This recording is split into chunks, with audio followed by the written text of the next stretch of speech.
नगीना की वालदा ने खामोशी को तोड़ते हुए बात शुरू की। बेटा जाओ, बाकी का भी ले आओ। अच्छा मैं जाती हूँ। नगीना के बाहर निकलते ही नगीना के वालिद कमरे में दाखिल हुआ और बेहद खुशी से अरशद को गले लगा लिया। कैसे हो बेटा? बहन जी आप कैसी हैं?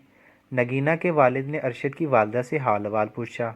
जी भाई साहब, अल्लाह का शुक्र है, कहकर हल्की सी मुस्कुराहट दी और साथ ही बात शुरू कर दी। भाई साहब, हम लंबी चौड़ी बात गुफ्तगू करने के कायल नहीं।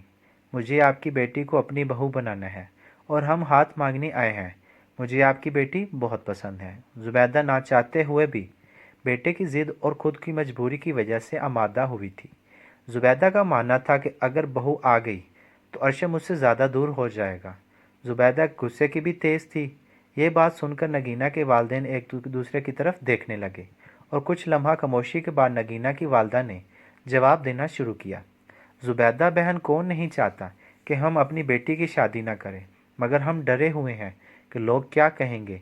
जिधर नगीना नौकरी करती थी उधर ही शादी कर ली। आंटी, लोगों का काम है बोलना, तो उन्हें बोलने दिया जाए।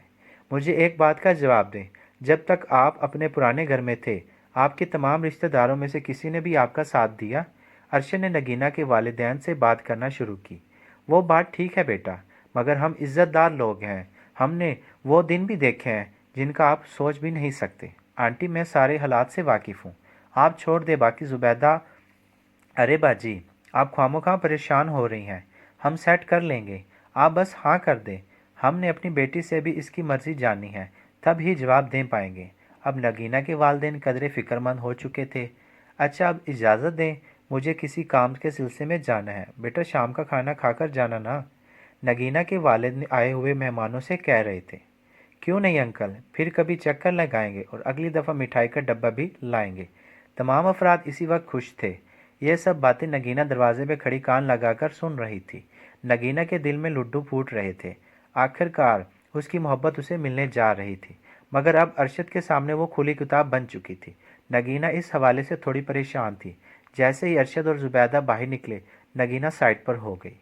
नगीना अपने कमरे में आराम करने की नीयत से गई। अब वो वालिदैन का इंतज़ार कर रही थी। उसकी सोच के मुताबिक उसके वालिदैन उसे इसी बारे में बात करनी थी। नगीना बहुत खुश थी। बेटा, हम ज़रूरी बात करना चाहते हैं, तुम्हारे पास आए हैं, रिश्ता लेकर। इन्हें सारी बात का पता भी है। बेटा अगर तुम हाँ कर दो तो हम आगे जवाब देंगे। नगीना कुछ लम्हे सोचने के बाद वालिदैन से कहने लगी, अम्मी अब्बू, आप लोगों का हक हासिल है, जो आपका दिल है वो करें। अगली सुबह नगीना घर से बेहद फ़िक्र होकर निकली। उसी बस स्टॉप पर खड़ी हुई जिधर इन दोनों की पहली मुलाकात हुई थी। आज नगीना अरशद का काफ़ी देर इंतज़ार कर रही। अरशद का नंबर भी बन जा रहा था। नगीना के दिल में वहम आने लगा। वो सोचने लगी कि अपना मतलब निकल गया तो शायद छोड़ना चाहता है। अगर छोड़ना होता तो मेरे घर रिश्ता ना लेकर आता। नगीना बेचैन हुए जा रही थी। सामने आने वाली गाड़ी ने हारन ने नगीना को अपनी तरफ मतवज्जा किया। नई गाड़ी लग रही थी। जब गाड़ी नगीना के सामने आकर रुकी तो नगीना की जान में जान आई और जाकर गाड़ी में बैठ गई। अरशद आज कुछ परेशान लग रहा था। क्या हुआ है अरशद, आज लेट क्यों हुए? और तुम्हारा नंबर भी बंद जा रहा है। कुछ नहीं नगीना, मोबाइल की बैटरी लो हो गई थी। नगीना, अम्मी नहीं मान रही। इस लफ्ज़ ने नगीना के होश उड़ा दिए। जो भी तुम्हारे और मेरे दरमियान हुआ उसके लिए मैं शर्मिंदा हूँ। नगीना की तबीयत ख़राब होने लगी और चक्कर आने लगे और वो बेहोश हो गई। होश आने पर नगीना ने खुद को बेड पर पाया।